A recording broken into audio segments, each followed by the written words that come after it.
Sometimes, all it takes is one person stopping. The rain hadn't let up in hours. Malcolm's headlights carved a narrow path through the soaked darkness as his truck rolled down a forgotten back road. That's when he saw her, standing in the middle of the lane like a ghost from the storm.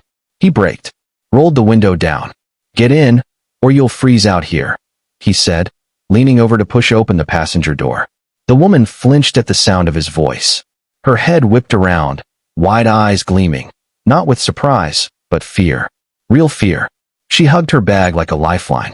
Malcolm stayed still, palms open on the wheel.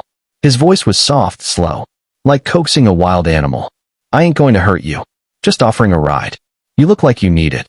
She hesitated. Her coat was soaked clean through, and the wind sliced sideways through the trees, rain like needles. But still, she didn't move.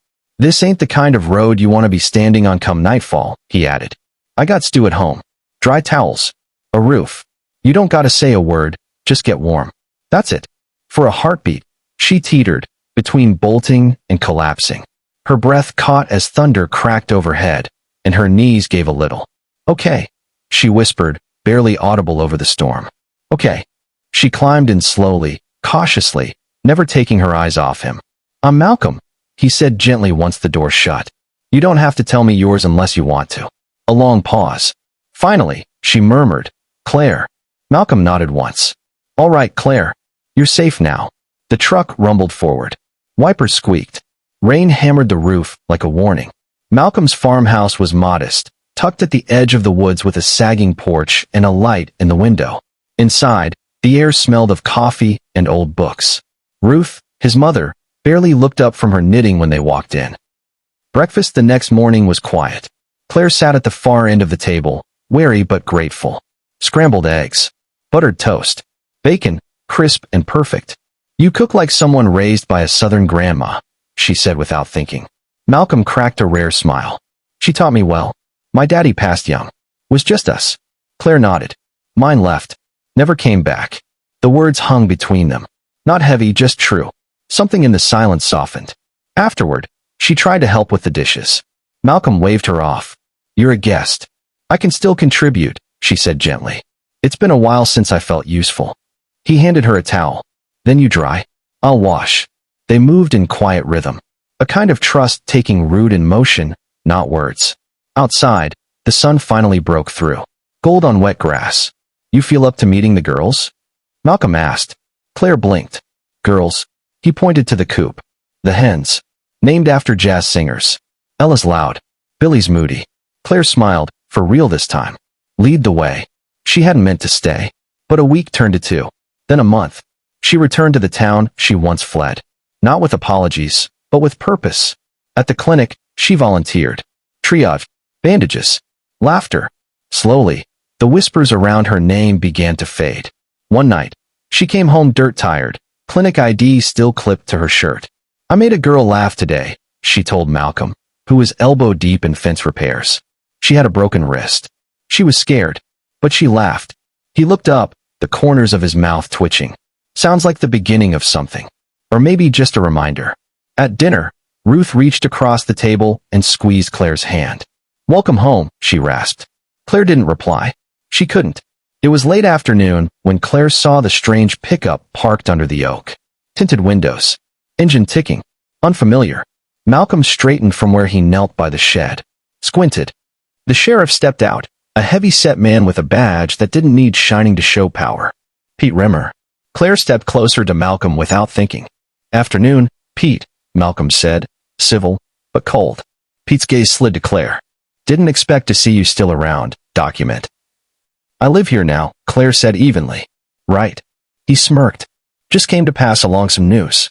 Thought it might interest you." "What kind of news?" Malcolm asked. "Your cousin Ray's been poking around. Asking about the place." Malcolm's jaw locked. "He knows he's not welcome," he said. "Some folks don't respect fences," Pete replied. "Just figured you'd want to know." His eyes flicked to Claire again. "Some good company, too." "That's enough," Malcolm snapped. Pete left, but the message stayed. "We're not waiting for them to make the first move, are we?" Claire asked that night. Malcolm didn't answer right away. "I've been looking into reinforcements," he said at last. "Motion sensors. Floodlights. Maybe some folks from my old unit." You shouldn't have to go to war just to keep your home. I'm not going to war, he said. I'm protecting what's mine. The silence that followed was thick with the weight of things unspoken. Fear. History. Determination. Claire stepped closer. Then let me help. I mean really help. Not just paperwork. I want to be in this, Malcolm. Not standing on the porch watching you fight alone. He looked at her, tension slowly draining from his shoulders. You already are, he said softly. That night, as the sun bled into bruised purples and burnt gold, Claire stood in the loft holding the ladder while Malcolm installed a small camera overlooking the pasture. This land, it's more than just property to you, she said. He glanced down. It's memory. Sacrifice. My father worked 2 jobs to buy every acre. My mother nearly died giving birth to me in that house. Every beam, every stone, it's someone's struggle. Claire swallowed hard. And then, with a breath, she said what she hadn't told anyone since the night she arrived. I know what it's like to lose everything and not be able to stop it. Malcolm froze halfway up the ladder. My brother, she continued. Early onset ALS. I was fresh out of med school. I tried everything. Clinical trials, experimental programs, but I couldn't save him. He climbed down slowly. He was all I had, she whispered. When he died, I shut down. Gave up the clinic.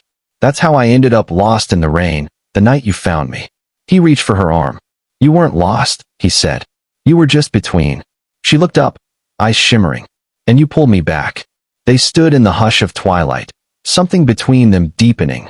More than gratitude, stronger than chance. Then, the dogs exploded into furious barking. Claire turned first. Malcolm was already moving, flashlight in hand. Stay close. They reached the tree line in minutes. The dogs circled something, broken branches. Deep tire tracks. Malcolm scanned the dirt, jaw clenched. Someone's been here. Claire knelt. It's fresh. Maybe within the hour. He's testing the perimeter. Then what do we do now? She asked. His answer was calm, but final. We finish the job. We secure the land. And we call the sheriff. What makes you think he'll help? He may not act. But I want it on record. Back at the house, Ruth was waiting on the porch, her gaze sharp. He's here, isn't he? Malcolm nodded. He's watching, he said. But so am I.